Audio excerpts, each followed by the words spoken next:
How is clutter affecting your romantic relationship? Are you aware of what clutter you are bringing into your most intimate relationship? Do you remain present in your relationship or in the past or future? Let's continue our month focusing on clearing clutter with Julie Coraccio podcast interviews.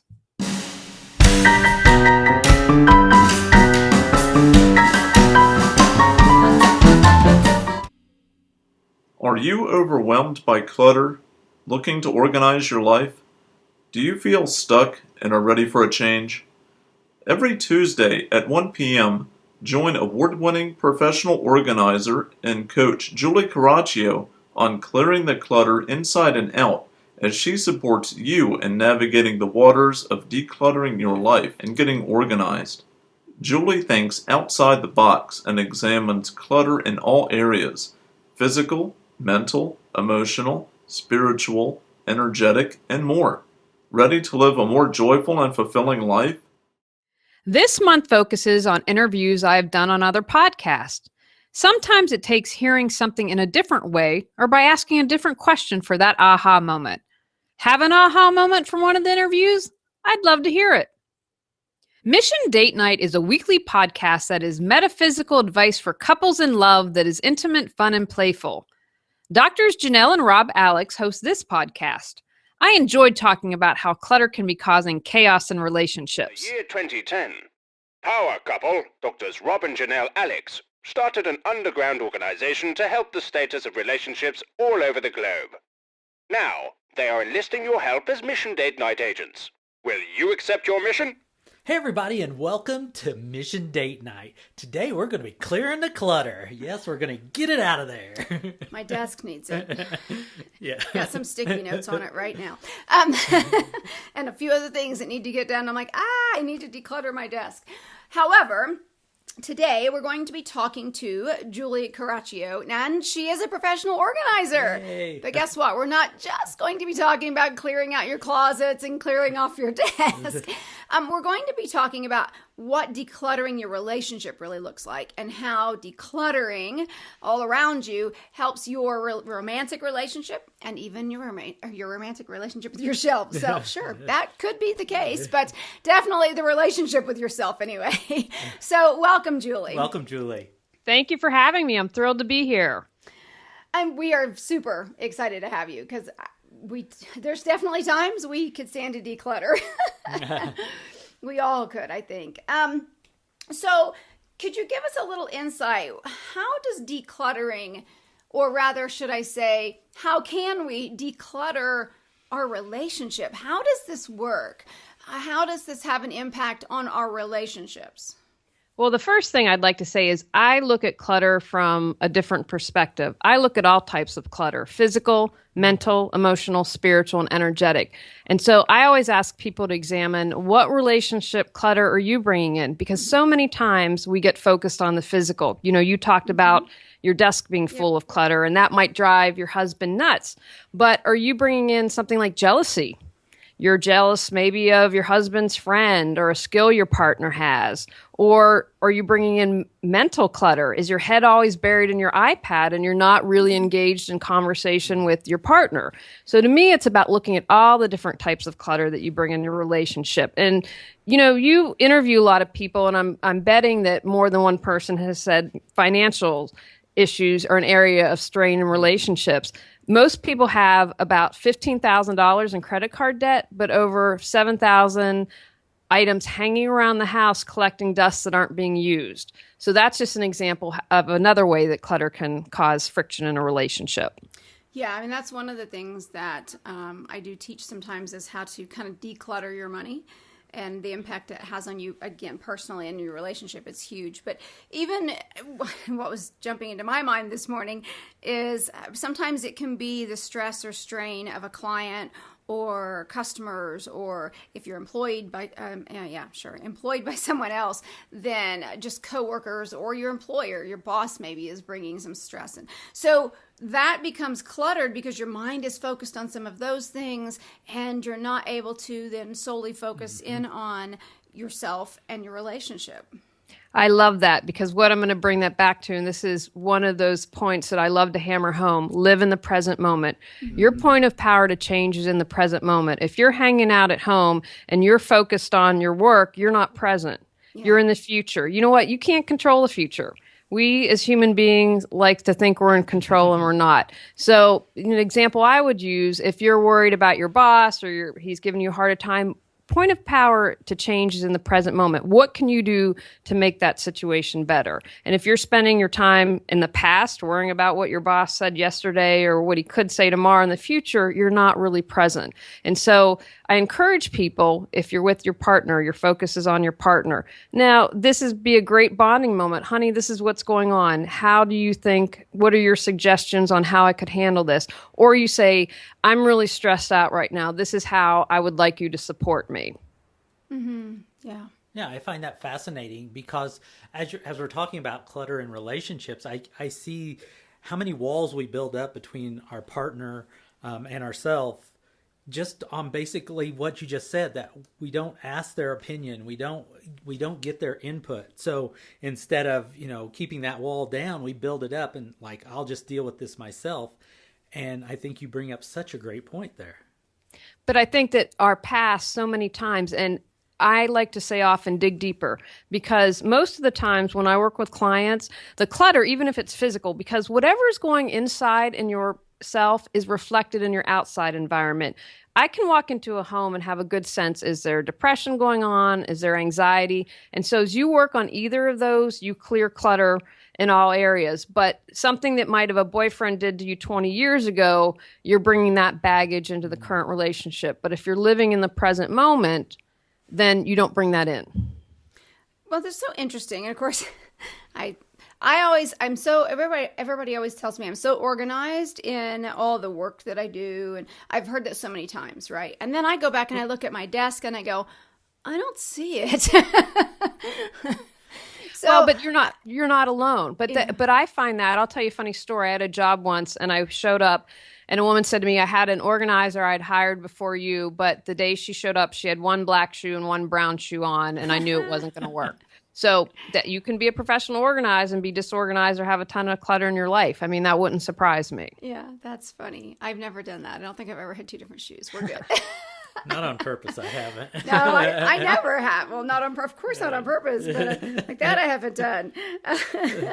But there's that. I want people to really understand maybe and really fully grasp that it's not just your desk being a mess. We're talking about that. We're trying to get you guys to understand that. It's much, much more than that. So first of all, how can we really what kind of clues can we take in that reflect what's going on inside? So in that example, if we look at some of those external pieces like the messy desk or the cluttered kitchen table or whatever, how do we see that?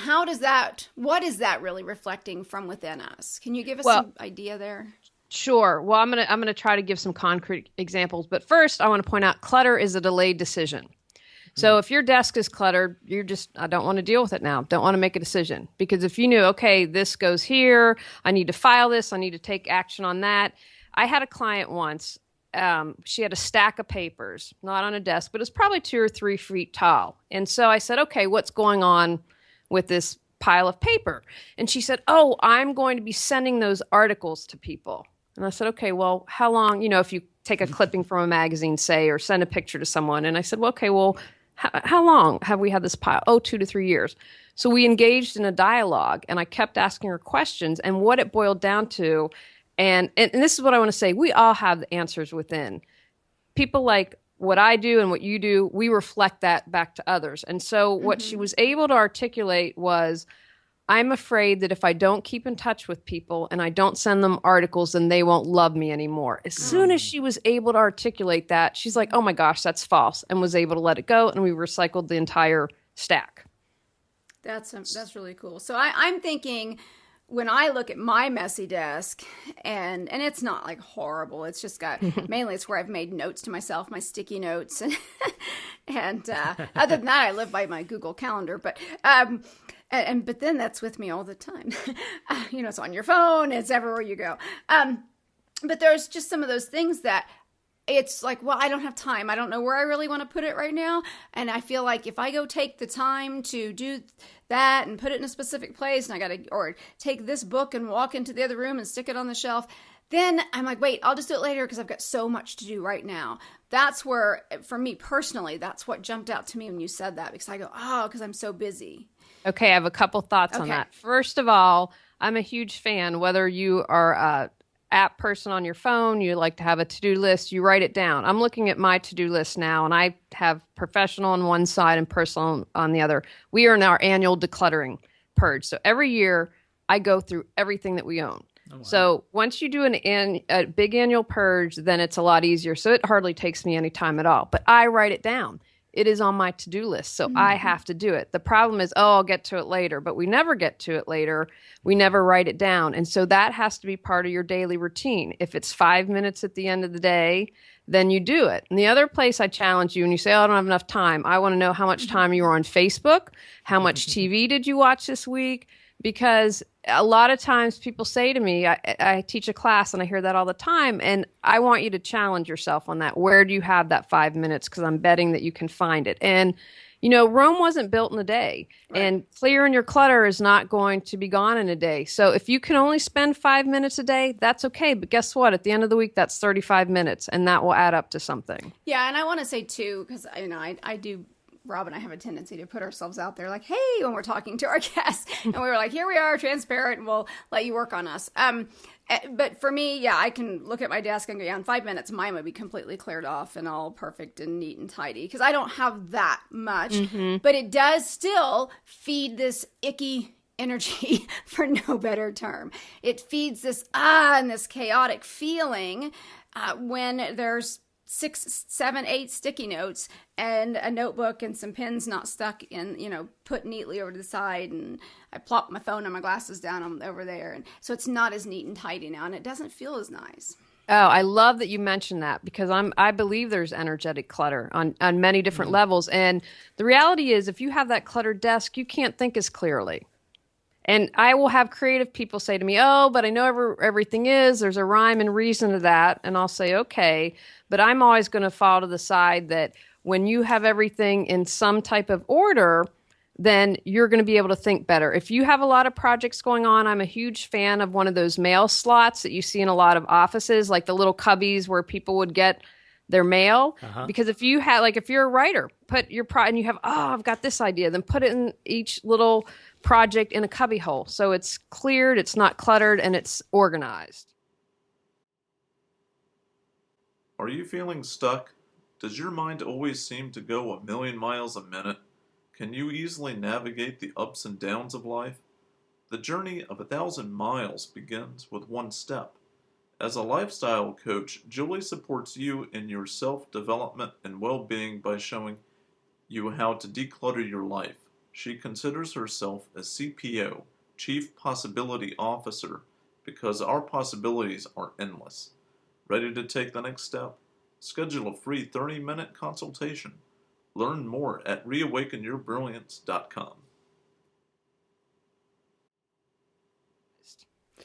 Well, I want to go back to something you were talking about just a few minutes ago about that time clutter, as I will address it as, and how just yesterday I made a statement that just really hit home to me, because I get up usually every morning and I say, oh my gosh, I got so much to do. And I spend so much time worried about, what I have to do and thinking about it. And I told Janelle, I said, I'm going to change the way I address it in the morning. And I started saying, I'm going to get a lot done today. And it is amazing yesterday how much more I got done because I changed that mindset around it. And I didn't have that time clutter of going, oh my gosh, I'm thinking in my head, I've got so much to do. And it allowed me to dive into what I needed to get done. And I was like, wow, this has made a huge shift. Oh, I believe that. I believe in setting your intention every morning. So before I'm out of bed, I visualize a great day. Okay, I'm going to get done what needs to be done. And that helps me prioritize. And I do things, I think prioritizing is very important, and looking at your schedule and you need to do this interview today. That's an A1 priority in all your interviews for today. And understanding and being clear When you clear your clutter, you get to what's important. You get to what brings you joy. But that helped your mental clutter because you changed from, and I love that you did this because it makes such a huge difference because we create our reality. We create our day. So if you switched, I'm going to get it done, it's going to be a great day. Instead of that, oh my gosh, harried feeling like if there's too much, I'm overwhelmed, I'm never going to get it done. Right. Yeah, and it did make a huge difference yesterday. I'm like, I'm going to do that every day. It was like a light bulb went off. Now, we talked about electronics and our computer and everything, and I'm a desktop clutterer on my computer. I don't get so much on my desk, but my computer screen looks like which drives me nuts. Somebody just took a windmill and blew everything around. I know where it's at, but how, is that important too for us to declutter in that aspect? Oh, absolutely. Because again, think of clutter as stagnant energy, stagnant energy. And if you're in something that's stuck and stagnant, you can't move forward.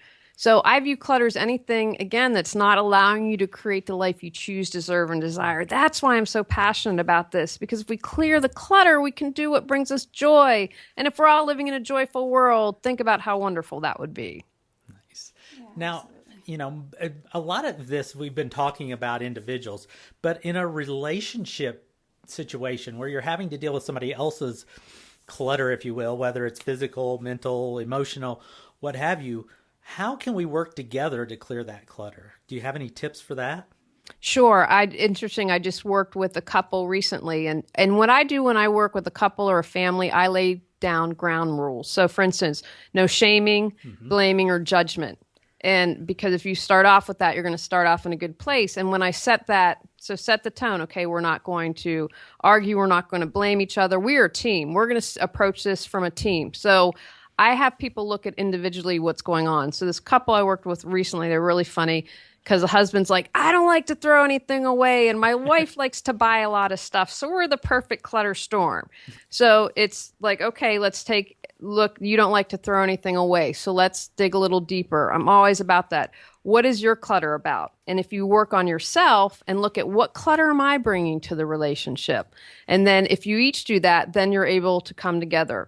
I always suggest making it fun. Okay, if we're going to sit down and clear some clutter, whether it's whatever it is that's in the marriage, then let's go get a couples massage afterward. I think that that's really important. And work on, sometimes in a marriage, one person tends to be, I found, more like this example, to one extreme, and there's usually balance. In the marriage, I'm the one that clears clutter easily. So I'm always saying to my husband, well, what will motivate you? Let's look, are you going to get more time? Are we going to save money? Are we going to have peace of mind? What is it that will help you and help them figure out, oh my gosh, if I clear my desk, then I'm going to just feel wonderful. And it's going to allow me to work on my side project of a book. And so feeling into their motivations and what will support them. Well, it's interesting you mentioned that up. Unfortunately, we had a neighbor that just passed away, and she was a hoarder, according to her husband. We didn't get to get inside their house too much, but judging by the outside, I would say that's probably true. And it was a sore spot for their relationship. And even though, he was saddened with her passing, she'd been sick for a while, so it wasn't like an instantaneous thing. Mm-hmm. But the last few weeks, he has been cleaning out the house. There is a liveliness to him that I have not seen since we've lived next to him, and he's getting to clear that clutter that's been a sore spot in their relationship. Unfortunately, not the best way to do that, mm-hmm. But you can see this energetic shift in him, and it's powerful. Oh, I believe that. Hoarding is a whole nother level because behind that there's a deep psychological thing going on. I'll share an example. So I worked with a client who wasn't a hoarder, but she was a woman in her 40s who had a bunch of stuffed animals. Now you might think, for most people that's odd for a woman in her 40s to have a bunch of stuffed animals. You usually think with children. Well, when working with her, what I learned was when she was a child, all of her stuffed animals were taken away. Parents went in and cleared everything out without asking her. And so that's why she had collected them. So that's what, digging deeper. So with your neighbor's wife, that could have been something, or scarcity. Maybe the family had money, then all of a sudden lost it. and rapport. And so, oh my gosh, if I'm ever in this situation again, I'm not going to throw anything out. So it especially with the hoarding situation, that's really difficult. And that's a time when it would benefit to call in a professional to help. What about, though, if we get into that mindset and take it too far the other way? Wow, I'm not with it this morning. How can we not stress ourselves over, everything's got to be perfectly in every single space? Or, of course, that might be the case because a lot of people are that way. Everything has to have its place, which places stress on perhaps your relationship as well. Oh, I agree with that 100,000%. And I always stress to people, don't get caught up in being perfect. Good enough is good enough. I will say, I use Martha Stewart as an example.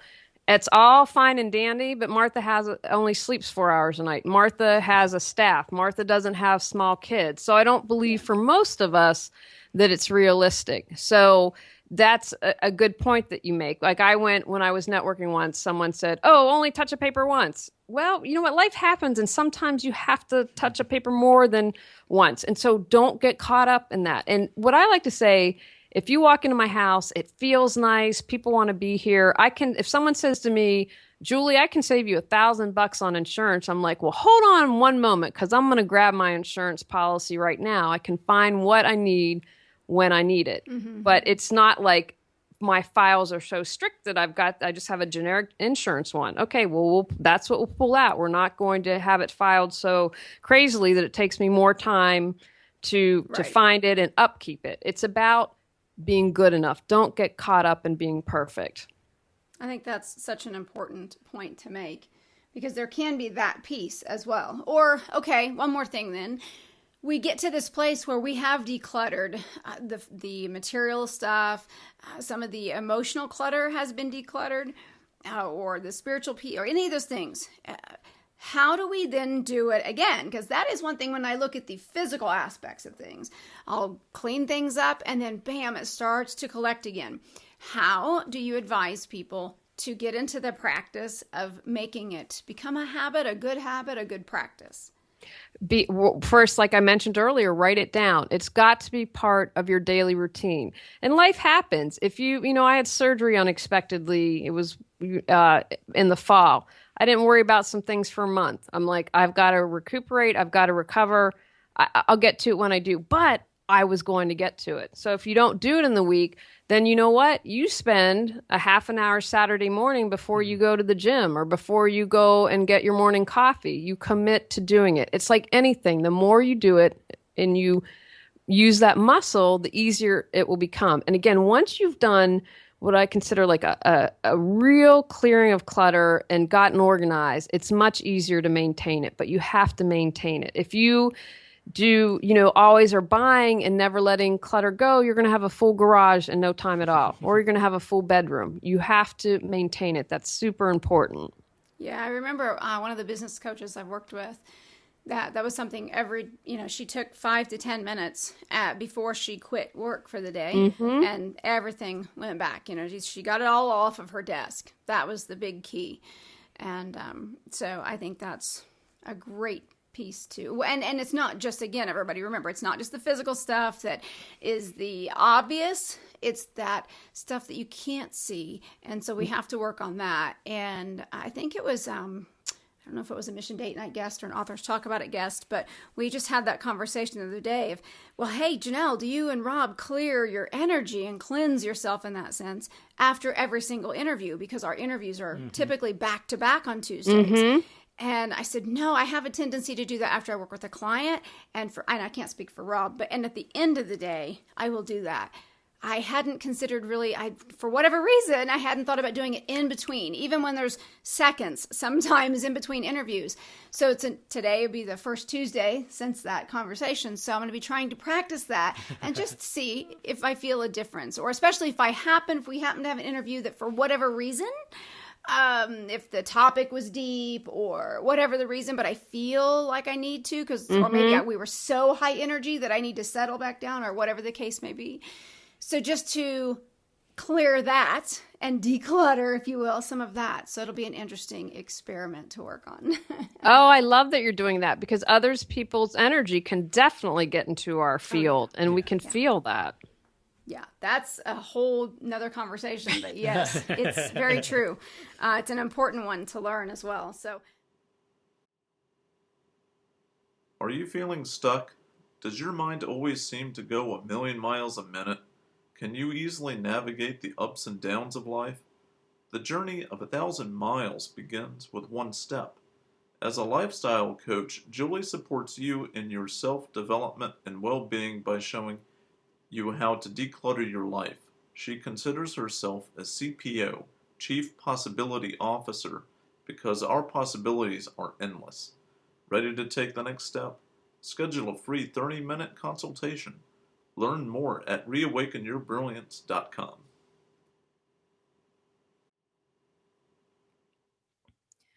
Takeaways from today's podcast.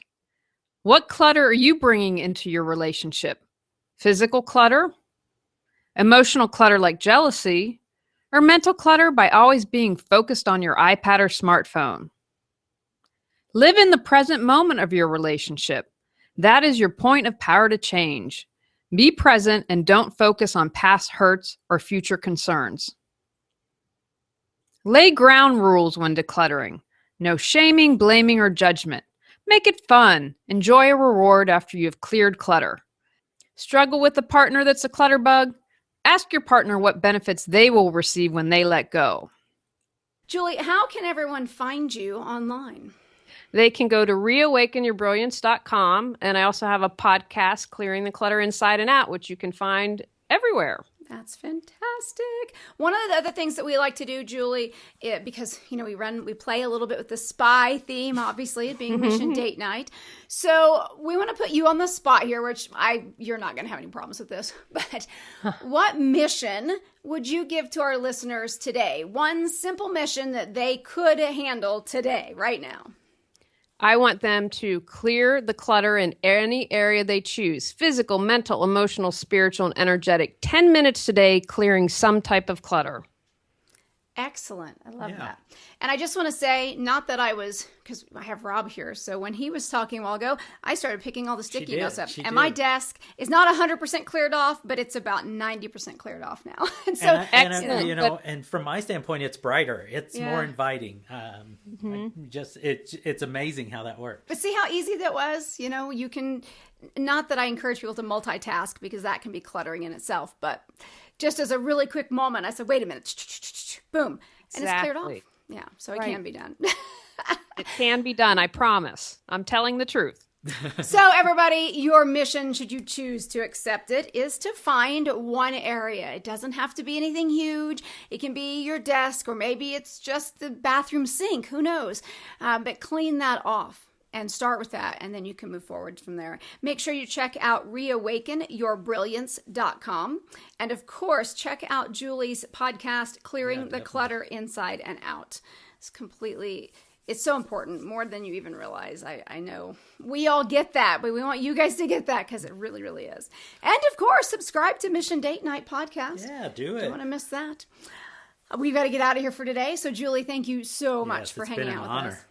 Thank you. It was so much fun. I appreciate it. All right, everybody. I'm Dr. Janelle Alex. And I'm Dr. Rob Alex, encouraging you not to be a clutter bug. All right, everybody. Will you accept your mission? Go out, clear the clutter to create the life you choose, deserve, and desire. Ready to clear clutter and share your gifts with the world? The journey of 1,000 miles begins with one step. So what step will you take today? Sign up for our newsletter and receive a free copy of our 10 Steps to Clearing Clutter. Julie Coraccio provides coaching, professional organizing and speaking, organizing classes, positive affirmations, and her unique How to Declutter Your Life course. Learn more at reawakenyourbrilliance.com. Subscribe to Clearing the Clutter Inside and Out and join us next Tuesday at 1 p.m.